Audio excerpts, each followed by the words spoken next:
கர்த்தருடைய பரிசுத்த நாமம் மகிமைப்படுவதாக. ஆண்டவராகிய இயேசு கிறிஸ்துவ நாமத்தினாலே ஒவ்வொருத்தரையும் வாழ்த்துகிறேன். ஏசப்பா உங்களை ஆசீர்வதிப்பாராக.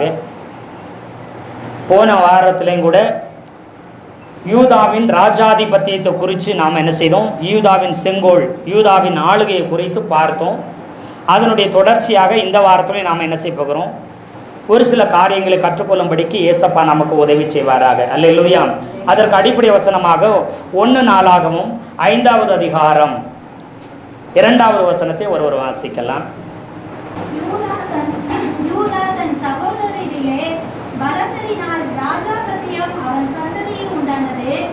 யூதா தன் சகோதரிலே பலத்ததினால் ராஜாதிபத்தியம் அவன் சந்ததியிலே உண்டானது. ஆயினும் சேஷ்ட புத்திர சுதந்திரம் யோசேப்புடையதாயிற்று. யூதாவுக்கு எப்படி ராஜாதிபத்தியம் வந்தது? எப்படி யூதாவின் செங்கோல் ஆண்டவராகி இயேசு கிறிஸ்து யூதாவிலே அவர் வந்தார், மனுஷனா வந்தார், யூதா கோத்திரத்தில் வந்தார். எப்படி ராஜாங்கம், ராஜாதிபத்தியம், ராஜ அபிஷேகம் யூதாவுக்கு போனது என்கிறத குறித்து கடந்த நாட்களில் ஃபஸ்ட்டு யூதா கோத்திரத்தை குறித்து பார்க்கணும்னா அதற்கு முற்பிதாவாக இருக்கிற யாரை முதல்ல பார்க்கணும்? யூதாவை பார்க்கணும். அல்லேலூயா. யோசேப்பு குறித்து அவனுடைய வாழ்க்கையில் நடந்ததையும் அப்படியே நம்ம பார்த்தோம். யோசேப்பினுடைய அண்ணமார்களுக்கு ரூபனுக்கும் சிமியோன் லேவிக்கும் நடந்ததையும் நம்ம பார்த்தோம். அதற்கப்புறம் யூதாவை குறித்து நம்ம பார்க்க ஆரம்பித்தோம். அல்லேலூயா. கடந்த வாரத்தில் பார்க்க ஆரம்பித்தோம். யூதா வடக்கிலிருந்து எப்ரோனிலிருந்து தெற்கே அதுல்லாமுக்கு அவன் போனான். அவன் எல்லாத்தையும் இழந்தான். அவன் வாழ்க்கை தேய்ந்து கொண்டே போனது. அவன் வாழ்க்கையில் அவன் குறைவுபட தொடங்கினான். இளைய குமாரன் தகப்பனை விட்டு போய் அவன் என்ன செய்ய தொடங்கினானா? லூக்காவில் சொல்லியிருக்கு, தகப்பனை விட்டு போய் அந்த தேசத்தில் அவன் வாழ்ந்துட்டு இருக்கும்போது அவன் பஞ்சகாலம் வந்த பொழுது அவன் குறைவுபட தொடங்கினான் என்று சொல்லி வேதம் சொல்லும். அல்லேலூயா சொல்லுங்களேன். என்ன தொடங்கினானா? குறைவுபட தொடங்கினான். அதே போல இங்கே யூதாவும் தன் தகப்பனை விட்டு, தன் சகோதரன்மார்களை விட்டு, தன்னுடைய குடும்பத்தை விட்டு பிரிந்து போய் தன் சிநேகிதரிடத்துல போய் இருந்தான். அல்லேலூயா. தன் சிநேகிதரிடத்துல போய் அவன் என்ன செய்ய தொடங்கிட்டான்? குறைவுபட தொடங்கினான், குறைவும் பட்டான். அல்லேலூயா, அல்லேலூயா, ஆமென். பாருங்க, லூக்கா எழுதின சுவிசேஷம் 15வது அதிகாரம் 14வது வசனத்தை ஒருவர் வாசிக்கலாம். எல்லாவற்றையும் அவன் செலவழித்த பின்பு அந்த தேசத்திலே கொடிய பஞ்சம் உண்டாயிற்று. அப்பொழுது அவன் குறைவுபட தொடங்கி, தகப்பனை விட்டு போனவர்கள் குறைவுபட தொடங்குவார்கள். கர்த்தருடைய சந்நிதி விட்டு போனவர்கள் குறைவுபட தொடங்குவார்கள். அல்லேலூயா. காயினும் ஆதாம் ஏவாளை விட்டு, தன் தகப்பனை விட்டு, கர்த்தரை விட்டு அவன் கிழக்கு நோக்கி ஓடி அவனும் ஒன்றுமில்லாமல் போனான், குறைவுபட தொடங்கினான். அல்லேலூயா, அல்லேலூயா. அதே நிலைமையில் இங்க பாருங்க, இந்த இளைய குமாரன் போல தகப்பனை விட்டு, சகோதரர்களை விட்டு, தன் குடும்பத்தை விட்டு தெற்கு பகுதி வந்த இவன் அதுலாமுக்கு வந்து குறைவுபட தொடங்கினான். அது மாத்திரமல்ல, கானான் தேசத்து பெண்ணை அவன் என்ன செய்தான்? திருமணமும் முடித்தான். அல்லேலூயா, அல்லேலூயா. நகோமியும் பாருங்களேன், பஞ்சம் வந்துருச்சுன்னு சொல்லி பெத்லகேமை விட்டு, ரூத் புஸ்தகத்தில் பெத்லகேமை விட்டு நகோமியும் அவனுடைய கணவனும் அவனுடைய 2 குமாரர்களும் எங்க போனாங்க? மோவாபுக்கு போய் அங்க போய் மோவாபிய ஸ்திரியை என்ன செஞ்சாங்க? திருமணம் பண்ணினார்கள். அல்லேலூயா சொல்லுங்களேன். எந்த ஸ்திரியை கல்யாணம் பண்ண ஆரம்பிச்சாங்க? மோவாபிய ஸ்திரி என்ன செஞ்சாங்க? அவர்களும் யாருன்னா யூதா கோத்திரத்துக்காரங்க தான். அல்லேலூயா. அவங்களும் போய் அங்க போய் என்ன செய்தாங்க? குறைபட தொடங்கினாங்க. மோவாபிட போய் 1க்கு 2 மகனை இழந்து போனார்கள்.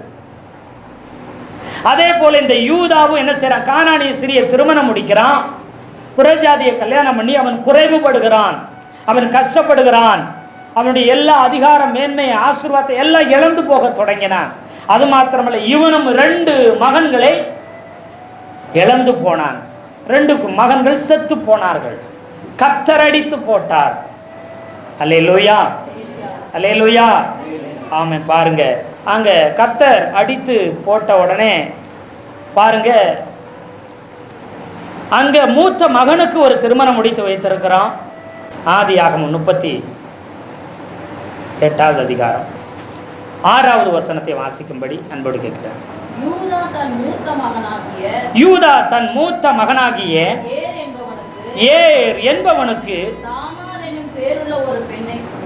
தாமார் என்னும் பேருள்ள ஒரு பெண்ணை கொண்டான். அதாவது மூத்த மகனுக்கு, அது இல்லாமல மூத்த மகனுக்கு ஏர் என்பவனுக்கு தாமார் என்கிற ஒரு பெண்ணை மூத்த மகனுக்கு திருமணம் முடித்து வைக்கிறார். இந்த தாமார் என்னும் ஒரு பெண்ணுன்னு தான் இருக்குது. கானானிய பெண்ணை கல்யாணம் முடித்தார்னு ஆதியாகமம் 38ல் 2வது வசனத்தை வாசிங்கன்னா, அங்கே யூதா சூவா என்னும் பேருள்ள ஒரு கானானிய குமாரத்திய என்ன செய்த, கானானியுடைய குமாரத்திய திருமணம் பண்ணினான் அப்படின்னு இருக்குது. ஆனா இங்க சொல்லும்போது தாமார் என்னும் ஒரு பெண்ணை என்ன பேருள்ள ஒரு பெண்ணை மகனுக்கு திருமணம் முடித்து வைத்தான் இருக்கு. அல்லேலூயா. இந்த பெண் கானானிய ஸ்திரீன்னு சொல்லப்படவில்லை. இந்த பெண் கானானிய ஸ்திரீயும் இல்லை. கானானிய புறஜாதி பெண் இந்த தாமார் கிடையாது. அல்லேலூயா, அல்லேலூயா. அப்படி என்று சொன்னா இவளும் கர்த்தருடைய ஜனத்தின் வம்சத்தில் வந்தவளாய் இருந்தாள். அதுக்கு வெளியரங்கமா பைபிள்ல வசனம் இல்லை. அதற்கு இவள் எந்த வம்சத்தில் வந்தவள் என்று சொன்னா உங்களுக்கு ஆச்சரியமா இருக்கும். இந்த தாமார் மெல்கி சேதேக்கின் வம்சத்தில் வந்த பெண். இந்த பெண் யாருங்க? மெல்கி சேதேக் என்கிற ஆசாரிய முறைமையில வந்த, அவனுடைய ஆசாரிய வம்சத்தில் வந்த பெண்.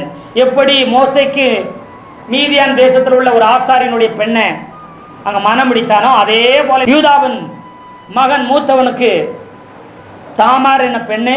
இந்த பெண் ஆசாரிய வம்சத்தை சேர்ந்தவ. இதுக்கு எப்படிங்க நீங்க சொல்றீங்க, அதுக்கு வசனம் இருக்குங்களா அப்படின்னு கேட்டா, ஆமா, அதுக்குரிய ஒரு சில காரியங்களை ஏதுக்களை நம்ம பார்க்க ஏசப்பா நமக்கு உதவி செய்வாராக. பாருங்க, ஆதியாகமம் 38:24 ஒரு வாசிக்கலாம்.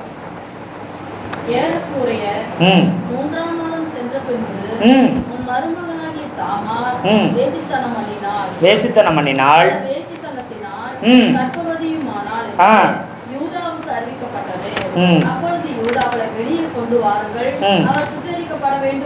அவளை வெளியில கொண்டு வாங்க. அவ என்ன செய்யப்பட வேண்டுமா? சுட்டெரிக்கப்பட வேண்டும் என்று சொல்லுது. இன்னொரு வசனத்தை கூட நீங்க வாசிச்சா நல்லா இருக்கும். லேவியராகமம் 21வது அதிகாரம் 9வது வசனத்தை வாசிக்கும்படி அன்போடு கேட்கிறேன். ஆசாரியனுடைய குமாரத்தி வேசித்தனம் பண்ணி தன்னை பரிசுத்த குலைச்சலாக்கினாள். அவள் தன் தகப்பனையும்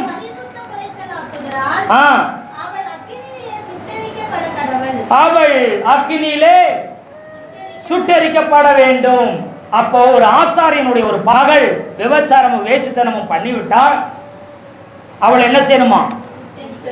சுட்டெரிக்க வேண்டும். அப்படின்னா உயிரோடைய தீ வச்சு கொளுத்த வேண்டும், உயிரோடு எரித்து கொள்ள வேண்டும். தண்டனை. அல்லேலூயா. இதே இது இயேசுநாதர் காலத்துல வரும்போது பாத்தீங்கன்னா, ஒரு ஸ்திரீ விபச்சாரம் செய்தா பிடிச்சிட்டு இயேசுநாதர் வந்து என்ன கேட்டாங்க? கல்லெறியத்தான் சொன்னாங்க, சுட்டெரிக்க சொல்லல. மோசேயின் பிரமாணம் சொல்லுதே, ஒரு பெண் விபச்சார வேசனம் பண்ணினால் அவள் கல்லெறிந்து கொல்லப்பட வேண்டுமே, நீர் என்ன சொல்லுகிறீர், தீர்ப்பு சொல்லும் என்று சொல்லி கேட்டாங்க. நியாய பிரமாணம் சொல்லுது, பிரமாணங்கள் ஒரு பெண் வேசித்தனம் பண்ணுவானால், ஒரு பெண் விபச்சாரம் பண்ணுவாளானால் அவளை கல் எரிந்து சாகுற வரைக்கும் எரிந்து கொள்ள வேண்டும். அதுதான் தண்டனை பழைய ஏற்பாட்டில். இங்கே சொல்லும் போது இவள் சாதாரணமான ஒரு பெண்ணாகவோ ஒரு புறஜாதி பெண்ணாகவோ இருந்தால் இவள் விபச்சார வேசித்தனம் பண்ணிவிட்டாளே என்று சொல்லி யூதா என்ன செஞ்சு கொள்ளணும் சொல்லி இருக்கணும். ஆனா இங்க என்ன சொல்லி இருக்குது? என்ன பண்ணணுமா? உயிரோட எரித்து கொலை செய்யப்பட வேண்டும். அப்படின்னா இது யாருடைய வம்சத்துல வந்திருக்குது? ஆசாரியனுடைய வம்சத்துல வந்தவங்களுக்கு, ஆசாரியனுடைய குமாரத்திகள் எனப்படுகிறவங்களுக்கு மட்டும் சுட்டெரித்து கொல்லப்பட வேண்டும், எரித்து கொல்லப்பட வேண்டும். அப்ப இந்த தாமார் சபிக்கப்பட்டவள் அல்ல, சாபமானவள் அல்ல. ஆசாரிய வம்சத்துல ஆசாரியனுடைய வழியில வந்தவள் தாமார். யூத ரபிக்கள் சொல்றாங்க, யூத ரபிக்கள் வேத பண்டிதர்கள் ஆராய்ச்சி செய்றவங்க சொல்றாங்க, இது மெல்கி சேதேக்குங்கிற மகா பிரதான ஆசாரியனுடைய வம்சத்துல வந்தவள். இவளை சுட்டெரிக்கணும் அது தெரிஞ்சுதான் யூதா சொல்றான், மாமனார் விபச்சாரம் பண்ண இவளை, வேசித்தனம் பண்ண இவளை சுட்டெரிக்க வேண்டும் என்றார். இப்போ இந்த தாமாரை குறித்து முதல்ல ஒரு சில காரியங்களை நம்ம பார்க்க போகிறோம். தாமாரை குறித்து பார்க்க போகிறோம். அப்புறம் இந்த மெல்கி சேதை குறித்து ஒரு சில காரியங்களை நம்ம அப்படி பார்க்க ஏசப்ப நமக்கு உதவி செய்வாராக. ஸ்தோத்திரம். இப்போ பார்த்தீங்கன்னா, இப்போ தன்னுடைய மனைவி இறந்து விட்டார். மனைவி இறந்த உடனே யூதா என்ன செய்கிறார்னா, ஒரு வசனத்தை வாசிக்கலாம். ஆதியாகமம் 38:12.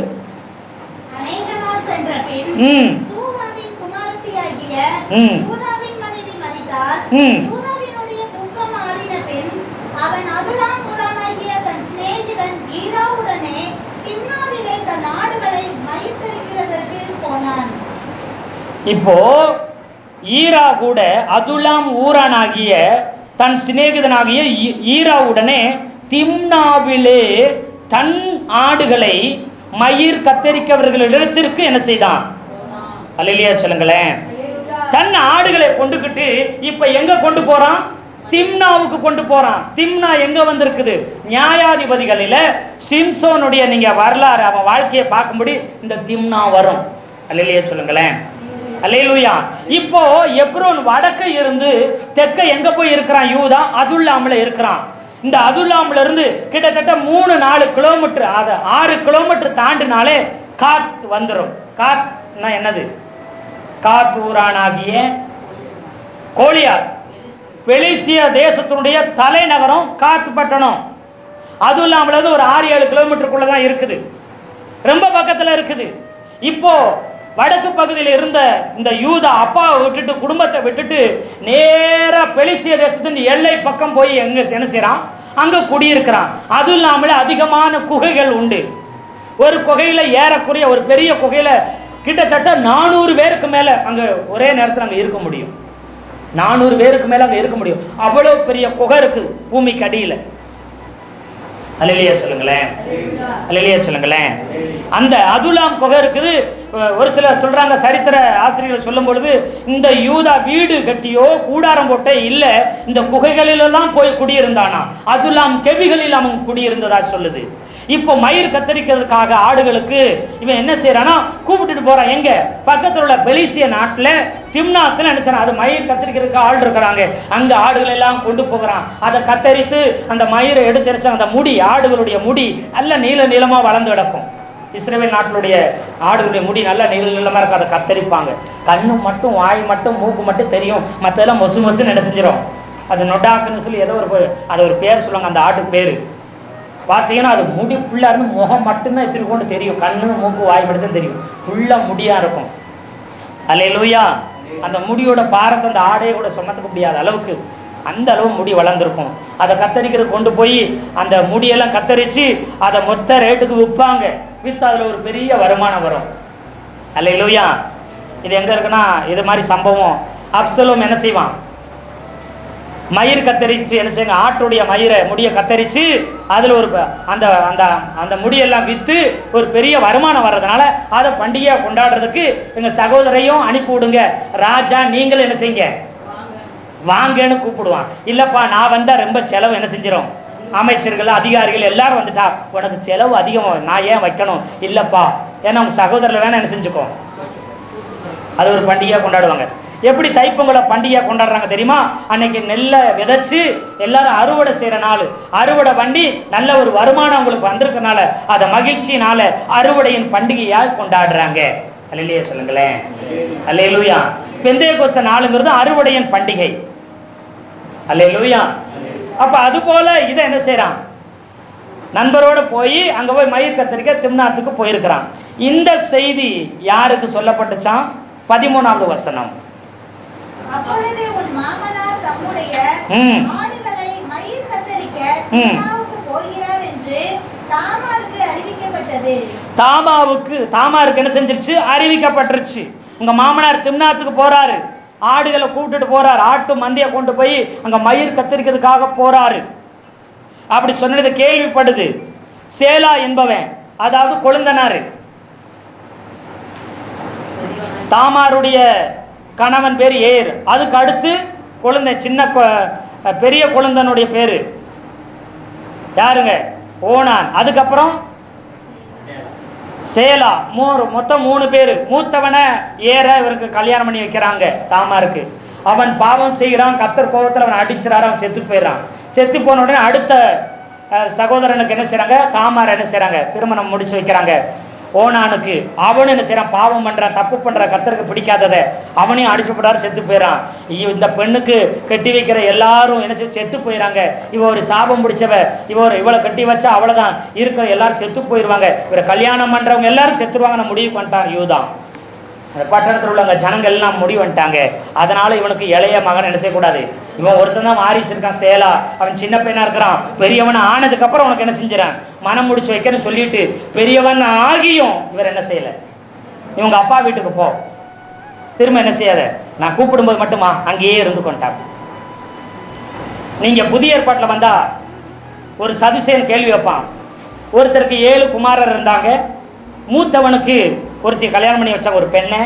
அவன் பிள்ளை இல்லாமல் செத்துட்டான். அடுத்து முதல் உள்ளவன் செத்தான, 2வது உள்ளவனுக்கு வைக்கிறாங்க, கல்யாணம் பண்ணிக்கிறாங்க. இப்படியே 7 பேருக்கு மாறி மாறி கல்யாணம் பண்ணா 7 பேருக்கு குழந்தை இல்லாமல் செத்துட்டாங்க. இப்போ பரலோக ராஜ்யத்தில், பரலோகத்தில் இந்த பெண் யாருக்கு மனைவியா இருப்பான்னு கேள்வி வைப்பாங்க, பார்த்துருக்கீங்களா? அப்போ யூத கலாச்சாரத்தின்படி 2-3 சகோதரர் இருக்கிறாங்கன்னா, மூத்தவனுக்கு ஒரு பெண்ணை கல்யாணம் முடிச்சு வைக்கிறாங்கன்னா, அவங்களுக்கு பிள்ளை குழந்தை இல்லாம அவன் செத்து போயிட்டான்னு சொன்னா அடுத்து அவனுடைய தம்பிக்கு என்ன செய்வாங்க? திருமணம் பண்ணி வைப்பாங்க, வம்சம், அவனுடைய வம்சம் வர்றதுக்காக. அல்லேலூயா. இப்படி பழக்கம் இருந்தது. அல்லேலூயா. அதை விட இன்னும் முக்கியம், ஒரு சிலருக்கு குழந்தை இல்லைன்னு சொன்னா என்ன செய்வாங்க? அடுத்த சகோதரிய தங்கச்சி என்ன செய்வாங்க? திருமணம் முடிச்சு வைப்பாங்க. அப்படியெல்லாம் பழக்கம் இருந்தது முன்ன காலங்களில். அல்லேலூயா. இப்போ இத பாருங்க, 14ல் பெரியவன் ஆகியும் தான் அவனுக்கு மனைவியாக என்று அவள் கண்டபடியால் விதவைக்குரிய வஸ்திரங்களை களைந்து போட்டு முக்காடிட்டு தன்னை மூடிக்கொண்டு திம்னாவுக்கு போகிற வழியில் உள்ள நீரூற்று, நீரூற்று இருக்குது. நம்ம ஊர் பாசையில் சொல்லணும்னா இந்த முக்கு ரோடுன்னு சொல்லுவோம் பார்த்தீங்களா? 5 முக்கு ரோடு, 3 முக்கு ரோடு, 4 முக்கு ரோடுன்னு சொல்லுவோம் பார்த்தீங்களா? அதை 4 ரோடு 5 ரோடு பிரியும் பார்த்தீங்களா? அந்த இடத்த நம்ம அப்படி சொல்லுவோம். அதே மாதிரி இந்த தாமார் போய் உட்காந்த இடம் என்ன தெரியுமா? இப்படி டீ ஷேப்பில் உள்ள இடத்துல. இங்கிட்டு ஒரு ரோடு, 3 முக்கு ரோடு, அதாவது அங்கிட்டு ஒரு ரோடு போகுது, இங்கிட்டு ஒரு ரோடு போகுது, இங்கிட்டு ஒரு ரோடு என்ன செய்யுது வருது. அப்படி 3 ரோடு போல் இந்த டீ ஷேப்பில் உள்ள இந்த இடத்துல போய் அவங்க உட்காந்துருக்கிறா. யாரு? அந்த நீரூற்று இருக்குது. ஏன்னா எல்லாரும் அந்த ரோட்டில், இந்த ரோட்டில் இருந்து இந்த ரோட்டில், இந்த ரோட்டில் எல்லாரும் வந்து அங்கே நீரூற்று இருக்குது, அங்கே தண்ணியை குடிச்சிட்டு என்ன செய்வாங்க? தங்கள் பிரயாணத்தை வேற ஒருவருக்கு போவாங்க.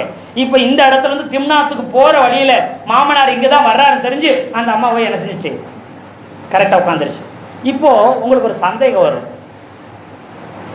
ஒரு ரோடு, நல்லா கவனிச்சுங்க, ஒரு ரோடு திம்னாவுக்கு போகுது, ஒரு ரோடு, இந்த ரோடு திம்னாவுக்கு போகுது, இந்த ரோடு எப்ரோனுக்கு போகுது. இங்கிட்டு ஒரு ரோடு இருக்குது, இந்த ரோடு அதுல்லாமலேருந்து வருது, அதுல்லாமலேருந்து அப்படியே வந்து லெஃப்டில் திரும்பினீங்கன்னா திம்னாவுக்கு போகுது, ரைட்டில் திரும்பினா எப்ரோனுக்கு போகுது. அல்லேலூயா சொல்லுங்களேன். இந்த நீரூட்டில் அந்த 3 முக்கு ரோட்டில் இந்த இது கரெக்டாக போய் எங்கே போய் உட்காருதுன்னா எப்ரோனுக்கு போகிற வழியில் உட்காருது. ஆனால் அந்த வழி எங்கே போகுது? எப்ரோன் ரோடு இருக்குது, அது நேரம் எங்கே தான் போகுது? திம்னாவை போகுது. இது எப்ரோன்ல இருந்து இங்கேருந்து என்ன செய்யுது?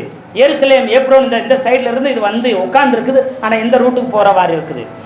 திம்னாவுக்கு போகிற மாதிரி இருக்குது. இப்படி வர்றதில் அதில் அப்படி உட்காந்துருக்கு. இவர் இப்படி வந்து பார்க்குறாரு. அல்லேலூயா, அல்லேலூயா. பார்க்குறாரு, இந்த தாமார் முக்காடிட்டு கொண்டு உட்காந்துருக்குது. எந்த வேசி பெண்ணும் தன் முகத்தை மறைத்து உட்காந்துருக்குமா? சொல்லுங்க. தங்களுடைய அழகை காண்பித்து, முகத்தை காண்பித்து, ஸ்டைலை காண்பித்து, அலங்காரங்களை காண்பித்து மயக்கி இழுக்கிறதுக்கு தான் அவங்க என்ன செஞ்சிருப்பாங்க. ஆனா இந்த அம்மா முகத்தை கூட என்ன செய்யல. வேசி என்று சொன்னாலே முக்காடிடாம தன் முகங்களை காட்டிக்கொண்டு அவங்க சிரிக்க வைக்க, சிரித்தோ ஏதாவது மயக்கி அவங்களை இழுத்து என்ன செய்யணும், அவங்களுடைய பாவங்களை பண்ண வைக்கிறதுக்காக உட்கார்ந்துருப்பாங்க. இது விசித்திரமா என்ன போட்டிருக்குது. இப்போ இஸ்ரவேல் ஜனங்கள் அந்த கலாச்சாரத்தில் வந்தவங்க மட்டும்தான் என்ன செய்வாங்க, முக்காடு போடுவாங்க. இப்போ இது முக்காடு போட்டு உட்கார்ந்துருக்குது. இப்போ யூதா வருகிறார். வந்து பார்த்த உடனே இந்த பெண் நம்முடைய குலமாக, நம்முடைய கோத்திரமாக, நம்முடைய வம்சங்களில் ஒன்றாக, அல்லது இஸ்மவேலுக்கோ அல்லது ஏசாவுக்கோ அல்லது இப்படி மீதியான ஏதோ ஒரு இதில் என்ன செஞ்சிருக்கிறாங்க, நம்முடைய வித்திலிருந்து, நம்முடைய வம்சத்திலிருந்து, நம்முடைய குலத்திலிருந்து வந்திருக்கும் பார்ப்போ. அதனால தான் அது எந்த ரோட்டு மேலே உட்காந்துருக்குது, எப்ரோன், எருசலேம், அந்த திசையில் போகிற ரோட்டு மேலே என்ன செஞ்சிருக்குது. அப்போது முக்காடு போட்டிருக்கு. ஒன்று கலாச்சாரம், அவங்க அப்படி தான் முக்காடு போட்டிருப்பாங்க. ரெண்டாவது, இப்படிப்பட்ட நம்முடைய குலத்தில், நம்முடைய வம்சத்தில், நம்முடைய ஜனத்திலிருந்து வந்த ஒரு பெண் இப்படிப்பட்ட ஒரு அவல நிலைமையில் என்ன செய்யுது, நிற்கிது. இப்படிப்பட்ட பாவங்களை செய்யும்படி, வேசித்தனம் பண்ணி பிழைக்கும்படிக்கு இருக்கிறாளே, வாழ்க்கை அப்படி பரிதவிக்கப்பட்டதா இருக்குது. இவளுக்கு நான் ஒரு வாழ்க்கை கொடுக்க வேண்டும், எனக்கும் மனைவி. இவள் இப்படிப்பட்ட விபச்சார வேசித்தனம் இனி செய்யக்கூடாது. நான் என்னுடைய ஜனமா இருக்கிற இவளுக்கு ஒரு வாழ்க்கையை கொடுக்கலாம். முகத்தை பார்க்கல, அழகை பார்க்கல, வயசை பார்க்கல, கலரை பார்க்கல, எதையும் அவர் பார்க்கல. மொத்தத்தில் மூடிக்கிட்டு என்ன செய்யுது, முக்காடு போட்டு முழுவதும் மூடி இருக்குது. யாருன்னே தெரியல.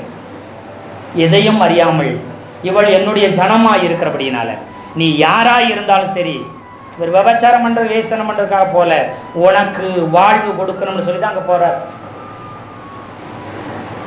அல்லேலூயா சொல்லுங்களேன், அல்லேலூயா சொல்லுங்களேன். உடனே நம்மளாம் அறிவாளி படிச்சனா, யூதா போய் ஒரு வேசித்தனம் பண்ண முடியும், ஒரு வேசித்தனத்தை பண்ணணும்னு சொல்லி ஒரு வேசிக்கிட்ட, ஒரு விபச்சார சிறிகிட்ட போய், அது கடைசியில் பார்த்தா மருமக ஆகி, அதுக்கு 2 குழந்தைங்க பிறந்து, அதுல ஒருத்தர் பாரேசுங்கிற ஒருத்தனை தெரிஞ்சு, அதுல இயேசுநாதர் பிறந்திருக்கிறாரே.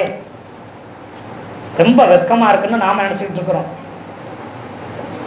ஆனா அங்க அர்த்தம் என்ன, தன்னுடைய ஜனம் ஒரு நாளும் பாவத்திலே வாழக்கூடாது, பாவத்திலே விழக்கூடாது.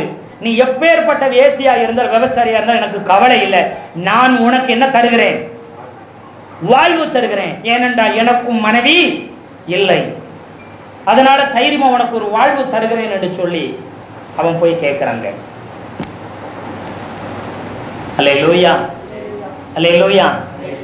ராகாப் என்பவளும் வேசியா இருந்தாள். அவளுக்கு யார் வாழ்வு தந்தது, சல்மோன். சல்மோன் மாதிரி நல்ல ஒரு நீதிமான், பரிசுத்தவான் கிடையாதுங்க. அவர் ராஜவம்சத்தில் வந்த ஒரு ராஜாவை போல இருப்பார் சல்மோன். அவர் அந்த வேசிக்கு என்ன செய்தாரா, வாழ்வு கொடுத்தாரா இல்லைங்களா? அல்லேலூயா சொல்லுங்களேன், அல்லேலூயா சொல்லுங்களேன். அப்ப நீங்க எல்லாம் எடுத்து பாருங்க, இந்த யூத வம்சத்துல வர்றவங்க தன்னுடைய ஜனத்துக்காக வாழ்வாங்க. தன்னுடைய பேரோ, தன்னுடைய புகழோ, தன்னுடைய எதுவும் தேவையில்லைங்க. என்னை விட என் ஜனம் முக்கியம் நினைக்கிறவங்க. ஒவ்வொரு ராஜாக்களும் தன்னை விட, தன் சுய மரியாதையை விட, தன்னுடைய பேர் புகழை விட தன் ஜனமே முக்கியம் நினைப்பாங்க. அதுதான் ராஜாக்களுடைய அபிஷேகம். அல்லேலூயா. நிறைய அரசர்கள் என்ன நீதி வழங்குறதுக்காக தன்னுடைய பிள்ளைகளே என்ன செஞ்சிருக்கிறாங்களா, கொலை செய்யறாங்கன்னு கதைகளில் சொல்றாங்க. அது சரித்திர உண்மையா கூட இருக்கலாம். ஆமாவா இல்லையா? என் குடும்பம் முக்கியம் இல்லை, ஜனத்தினுடைய வாழ்வு தான், ஜனத்தினுடைய நீதி தான் முக்கியம். எத்தனை பேர் ஆமென்னு சொல்றீங்க? அல்லேலூயா, அல்லேலூயா. இதைத்தான் யூதா என்ன செஞ்சார், செஞ்சார். அல்லேலூயா. உடனே நான் எப்படிங்க அதை நம்புறது? இதுக்கு யாராச்சும் அடையாளம் கொடுப்பாங்களா? அதுக்கு ஏதோ ஒரு பொருளை கொடுத்துருவோம், ஏதோ ஒரு பணத்தை கொடுத்துருவோம், சரி போய்கிட்டே இருக்கு. ஆனால் இங்கே உடன்படிக்கை பண்ணுகிறார்.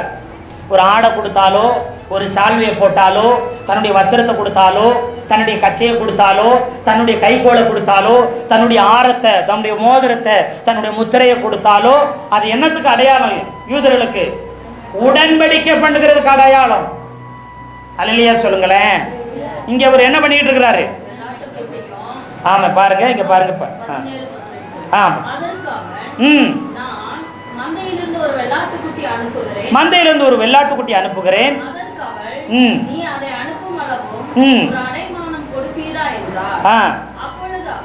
நான் உனக்கு அடைமானமாக என்ன கொடுக்க வேண்டும் என்று கேட்டான். அதற்கு அவள், உம்முடைய முத்திரை மோதிரமும் உம்முடைய ஆரமும் உம்முடைய வைக்கோலும் கொடுக்க வேண்டும், கைக்கோலும் கொடுக்க வேண்டும் என்றாள். அவன் அவர்களை அவர்கள் கொடுத்து அவளிடத்தில் சேர்ந்தான். அவள் அவனாலே கர்ப்பவதியானாள். பாருங்க, இப்போ இங்க என்ன பண்ணா, ஒரு வெள்ளாட்டுக்குட்டி கொடு அப்படின்னா, வெள்ளாட்டுக்குட்டிக்கு இப்ப இல்லை என் கையில, நான் அடைமானமா ஞாபகமா என்ன செய்றேன், ஒரு அடையாளமா உன்னை கொடுக்குறேன்னு சொல்லி கொடுக்குறேன். அல்லேலூயா, அல்லேலூயா. இப்போ வாங்கிக்கிட்டு போயிருது, திரும்ப அது என்ன செய்யல, வரவே இல்லை. 3 மாதமா காணாம போயிடுச்சு. அல்லேலூயா. இப்போ அவனுக்கு தெரியுது, உன் மருமக தப்பு பண்ணிட்டான், பாவம் பண்ணிட்டான்னு சொன்ன உடனே அவரை சுட்டெரிச்சு என்ன செய்யணும், கொல்லணும் என்று சொன்னார். அல்லேலூயா.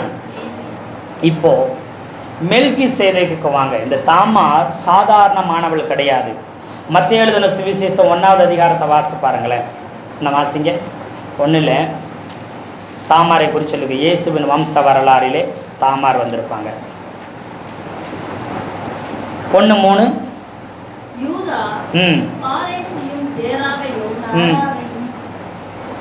யூதா பாரேசியும் சாராவையும் தாமாரினிடத்தில் பெற்றான்.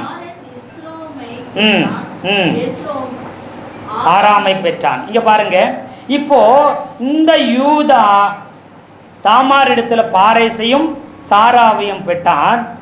அந்த 2 பேர்த்துல ஒருத்தன் தான் யாரு, பாரேஸ் வழியா தான் இயேசுநாதர் பிறந்தார். வம்சம் தாவீது வந்து அப்படி வந்துச்சு. அல்லேலூயா சொல்லுங்களேன். இது மாத்திரம்ல, ரூத் புத்தகத்தை திருப்பிங்க. ரூத் 4:12. இந்த பெண்ணினிடத்திலே கர்த்தர் உனக்கு அருள் செய்ய போகிற சந்தானத்தினாலே உன் வீடு தாமார் யூதாவுக்கு பெற்ற பேரேசின் வீட்டை போல ஆக கடவுது. அதாவது பாரேஸ் ஆக பேரேஸ்னு போட்டிருக்கு. உன் வீடு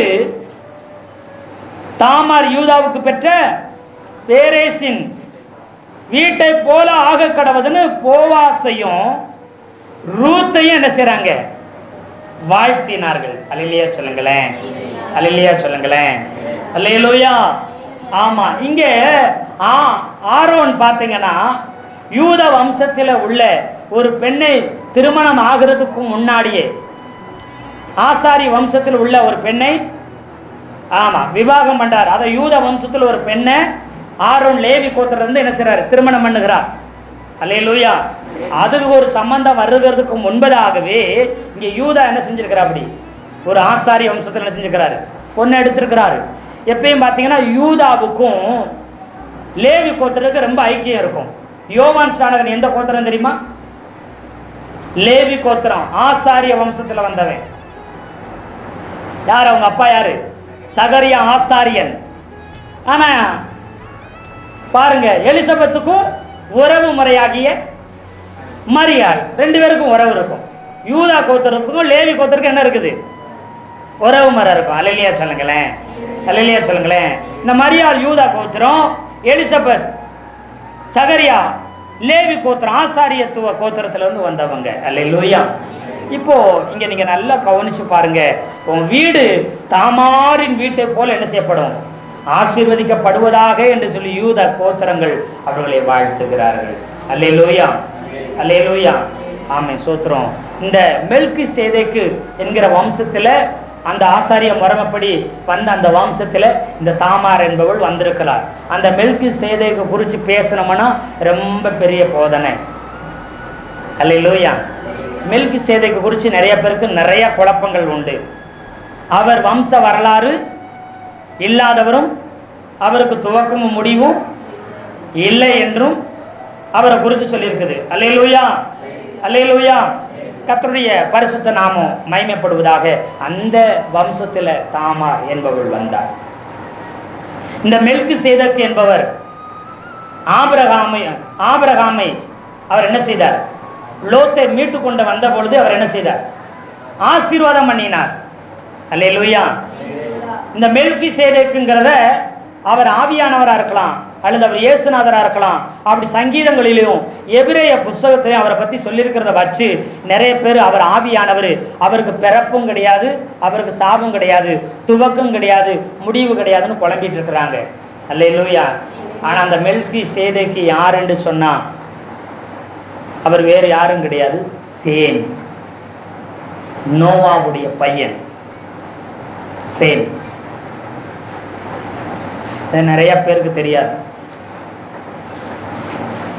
மெல்கிசேதேக் என்கிறது அவனுடைய பட்டத்தின் பெயர், ஆளுகையின் பெயர். சேதேக் அப்படின்னா ராஜான்னு அர்த்தம். அதோனிபேசேதேக் அப்படி இருக்கும் பார்த்தீங்களா. எருசலேமின் ராஜாவாகிய அதோனிபேசேதேக் அப்படின்னா சேதேக் அப்படின்னு வந்தாலே ராஜான்னு அர்த்தம். மெல்கின்னு சொன்னா நீதின்னு அர்த்தம். நீதியின் ராஜான்னு பேர் வச்சாங்க. யாருக்கு? சேமுக்கு. நீங்க சேமுடைய வயசையும் ஆபிரகாமுடைய வயசை நீங்க கரெக்டா கால்குலேட் பண்ணி பார்த்தீங்கன்னா கரெக்டா வரும் வயசு. ஆபிரகாம் காலத்தை தாண்டி வாழ்ந்திருக்கிறார். ஆபிரகாம் காலம் வரைக்கும் என்ன செஞ்சுக்கிறார்? யார் வாழ்ந்திருக்கிறது? சேம் வாழ்ந்திருக்கிறார். அல்லேலூயா, அல்லேலூயா. நீங்க இந்த ஆதியாகம புஸ்தகத்துல திருப்பிங்க, ஆதியாகம புஸ்தகத்துல 11வது அதிகாரம் 10வது வசனத்தை வாசிக்கலாம். சேமுடைய வம்ச வரலாறு.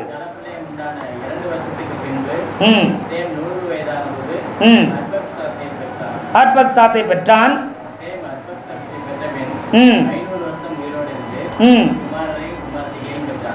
எத்தனை வருஷம் உயிரோடு இருந்தாரா?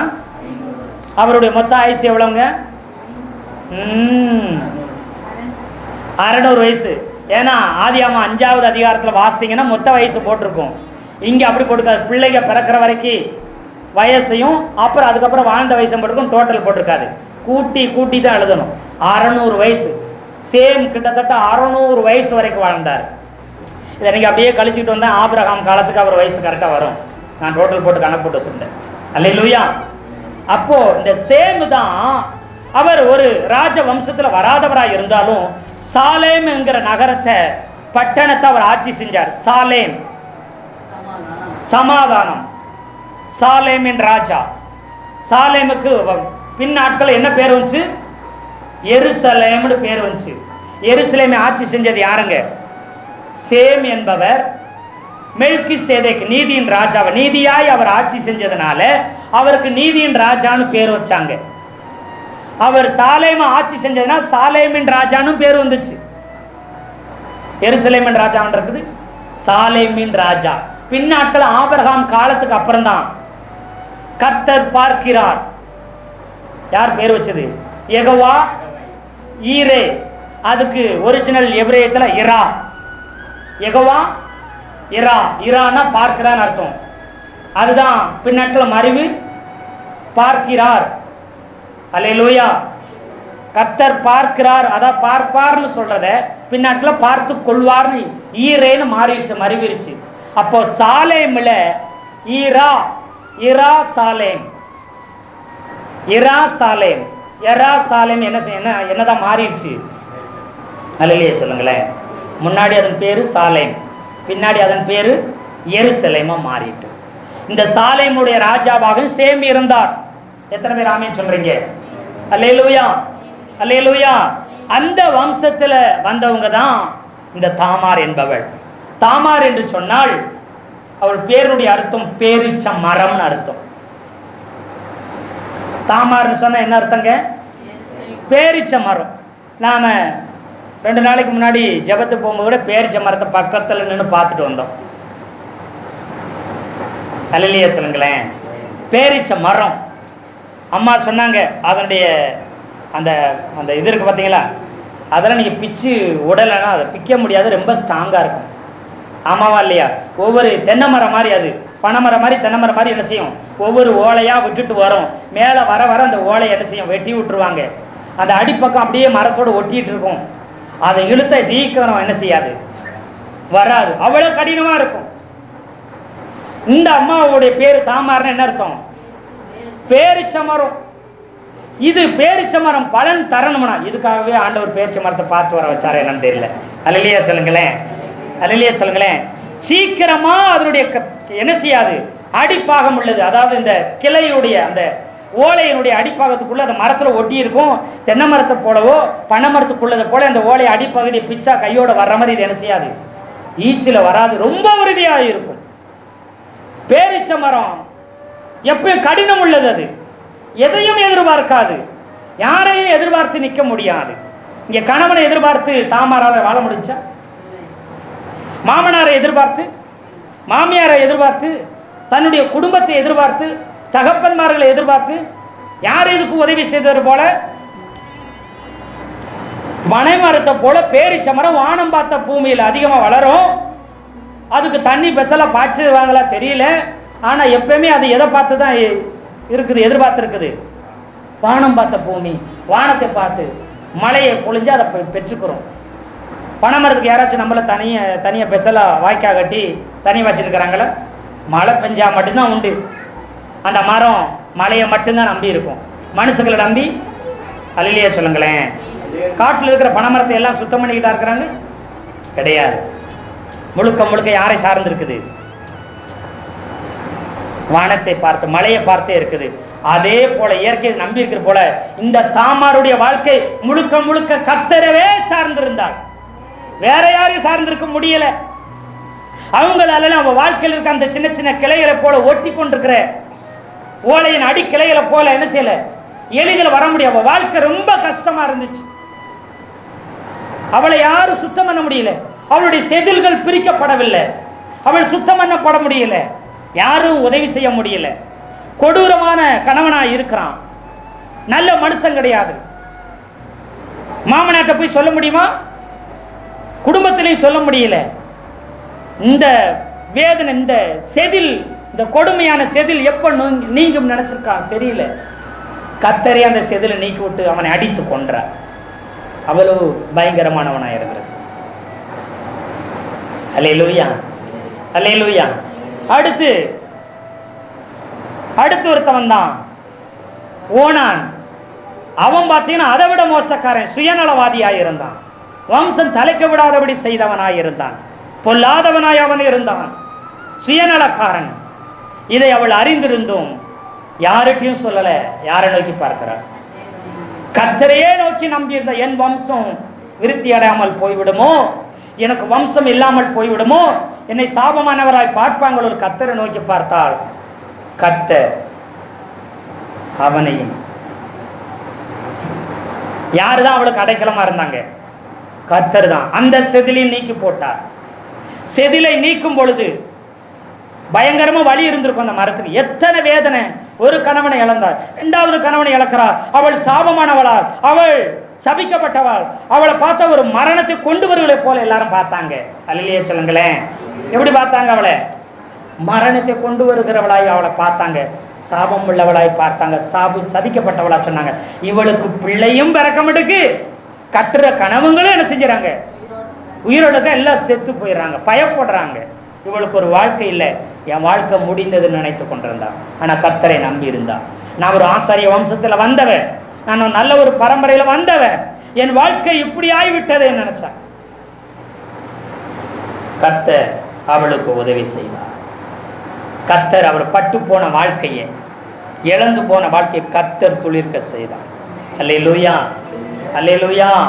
அவளுடைய வம்சத்துல தாவீது என்கிற யூத வம்சத்தில் ஒரு பிரதானமான ஒரு மகிமையான ராஜாவை கர்த்தர் எழும்ப பண்ணினார். அல்லேலூயா. அதோடு நின்று விடாதபடி தாவீதின் குமாரனாகிய ஆண்டவராகிய இயேசு கிறிஸ்துவையே தாமாரின் வம்சத்தில் வர வச்சார். வம்சம் இல்லாதவள், சபிக்கப்பட்டவள், மரணத்தை கொண்டு வருகிறவள், பாவமானவள் என்று நினைச்சாங்க. அவள் வம்சத்தில் இயேசுநாதர் வந்தார். எத்தனை பேர் ஆமென் சொல்றீங்க? அல்லேலூயா சொல்லுங்களேன், அல்லேலூயா சொல்லுங்களேன். அவ்வளவு வேதனை ஊடால் அவள் வந்தாலும் அவள் வாழ்க்கையை கர்த்தர் துளிர்க்க பண்ணினார், செழிக்க பண்ணினார். இப்போ என்ன செய்யுதுன்னா, அவங்களுக்கு ரெட்ட பிள்ளைங்க தாமாருக்கு என்ன செய்கிறாங்க, பிறக்குது. இங்கே யாக்கோபு ஏசா மாதிரி என்ன செய்யுது, அடிதடி சண்டை போட்டு தான் முந்தி பிந்தி என்ன செய்யுதுங்க, பிறக்குது. அல்லேலூயா. அப்புறம் பாருங்க, இவர் சொல்றாரு பாருங்க, வெளியில கொண்டு வாங்க அவளை சுட்டரிக்கணும்னு சொன்ன இந்த 3வது மாதத்துல 38வது அதிகாரத்துல அவன் வெளியே கொண்டு வரப்பட்ட போது வெளியில கொண்டு வரப்பட்ட போது மாமனிடத்திற்கு ஆ அந்த அடைமானத்தை அனுப்பி அடைமானத்தை அனுப்புறான். இந்த பொருளை உடையவன் எவனோ இந்த பொருளை உடையவன் எவனோ அவனாலே நான் கற்பவதி நான் விபச்சார வேசுத்தனம் பண்ணவில்லை, எனக்கு ஒரு அடையாளம் இருக்கிறது, இவனால தான் சொல்லி அந்த மோதிரத்தை என்ன செய்யற முத்திரை மோதிரமும் அந்த ஆரத்தையும் இந்த கோலும் இந்த கோலையும் யாருடையவைகள் பாரும் என்று சொல்லி அனுப்பினாள். அதை பார்த்தோன்னு அவ சொன்னா, இவ ரொம்ப நல்லவனா சொன்னா. அப்படி இவள் நீதியுள்ளவள். இவள் யாரு? என்னிலும் நீதி உள்ளவள், நீதியின் ராஜாவாய் இருக்கிற மெல்கிசேதேக்கின் வம்சத்தில் வந்தவள், அவள் நீதி உள்ளவள் என்று சொல்லி சாட்சி பெற்றார். எத்தனை பேர் ஆமென் சொல்றீங்க? அல்லேலூயா. சேலாவை கொடுக்க மறுத்தார், மறைத்தார். ஆனால் இப்போ உண்மையை தெரிஞ்சுக்கிட்டார். சுட்டரிக்கப்பட வேண்டியது அவ கிடையாது, என்னை விட அவன் நீதி உள்ளவள் என்று சொன்னான். நான் என்னுடைய மகனாகிய சேலாவை அவளுக்கு கொடாமல் போனேனே என்று சொன்னான். அவளை சுட்டரிக்கல, அவள் நீதி உள்ளவள். அல்லேலூயா. நீதியின் ராஜாவின் வம்சத்தில் வந்தவள், அவள் நீதி உள்ளவள். அல்லேலூயா. இன்னைக்கு உங்களை அற்பமா ஏளனமா ஒருவேளை குறைவா உங்களை பார்த்து பேசலாம், உங்களுக்கு ஒரு எதிர்காலம் இல்லைன்னு நினைக்கலாம். நீங்க ஆண்டவராகிய இயேசு கிறிஸ்துவின் வம்சத்துல வந்தவர்கள். எத்தனை பேர் ஆமென் சொல்றீங்க? அல்லேலூயா, அல்லேலூயா. அந்த வம்சத்துல அந்த குடும்பத்துல நீதி மட்டுமே இருக்கும், அநியாயம் அங்க இருக்கவே இருக்காது. அல்லேலூயா. மெல்கிசேதேக் நீதியின் ராஜா. ஸ்தோத்திரம். இப்ப பாருங்க, அவங்க 2 ரெட்டை பிள்ளைங்க பிறக்குது. முதல்ல யாரு பிறக்கிறது? பாரேஸ். பின்பா யார் பிறக்கிறது? சேரா. அல்லேலூயா. இதே பிரச்சனை தான் ஈசாக்குடைய வாழ்க்கையில. ஏசா, யாக்கோபு. அதுல பிந்தி வந்தவனை தான் கர்த்தர் என்ன செஞ்சாரு? தெரிஞ்சுக்கிட்டார். 28 அவள் பெறுகிற போது ஒரு பிள்ளை கையை நீட்டினது. அப்பொழுது மருத்துவச்சி அதன் கையை பிடித்து அதில் சிவப்பு நூலை கட்டி, இது முதலாவது வெளிப்பட்டது என்றார். அது தன் கையை திரும்ப உள்ளே வாங்கிக் கொண்ட போது அதன் சகோதரன் வெளிப்பட்டார். அப்பொழுது அவள், நீ மீறி வந்ததென்ன? இந்த மீறுதல் உன்மேல் நிற்கும் என்றார். அதனாலே அவளுக்கு பாரேஸ் என்று பெயரிடப்பட்டது. மீறுதல் உன்மேல் நிற்கும் பேருடைய அர்த்தம் பாருங்க. அவன் பேரு பிறக்கும் போது என்ன பேர் வச்சிட்டாங்க? அடங்காதவன். நம்ம ஊர் பாசையில பிறந்த உடனே பேர் பாருங்க. ஒரு குழந்தை, ரெட்டை குழந்தையில ஒரு குழந்தை வெளியில பிறக்க கை நீட்டுது, சிவப்பு நூலை கட்டி தான் பிறந்தவங்க. 2 குழந்தைங்க வெளியில எடுக்க போகும்போதே அந்த பிள்ளை கையை உள்ள எடுத்துக்கிடுச்சு. என்ன செய்யறான்? பின்னாடி வரவும் முன்னாடி முந்தி வெளியில வந்துட்டான். நீ இப்படி மீறி முன்னாடி வந்தது என்ன? என்ன உனக்கு அவ்வளவு அவசரம்? நீ அடங்காதவன் நாட்டு இருக்குது அப்படின்னு சொல்லிட்டு அவனுக்கு பேர் எப்படி இருக்கிறாங்க? மீறுதல் உள்ளவன், மீறுகிறவன், அடங்காதவன் நம்ம ஒரு பாசையில அப்படின்னு பேர் வச்சாங்க. அது என்ன தெரியுங்க அந்த குழந்தைக்கு? யாக்கோபு குதிங்கால பிடிச்சிட்டு வெளியில வந்தான். அவனுக்கு என்ன தெரியுங்க? குழந்தைக்கு என்ன தெரியும்? குதிங்கால பிடிச்சதான் பேர் என்ன பேர் வச்சிட்டாங்க? குதிங்கால பிடிக்கிறவனே பேர் வச்சிட்டாங்க. அல்லேலூயா சொல்லுங்களேன். பாருங்க, என்னன்னு தெரியாத போது இவனை மீறுகிறவனு பேர் வச்சாங்க. ஆனா கர்த்தர் அவனைத்தான் என்ன செஞ்சார்? பிறக்கும் போதே ஆகாதென்று தாயின் கருப்பத்தில் நான் உன்னுடைய சார்பிலே என்ன செய்தேன்? விழுந்தேன். அப்பயே ஆகாதுன்னு சொன்னாங்க. ஆனா அவனைத்தான் கர்த்தர் தெரிஞ்சுக்கிட்டார். எத்தனை பேர் ஆமென் சொல்றீங்க? அல்லேலூயா, அல்லேலூயா. குதிங்கால பிடிக்கிறவனு சொன்னவன கர்த்தர் தெரிந்து கொண்டது போல இங்க மீறி வந்தது என்ன?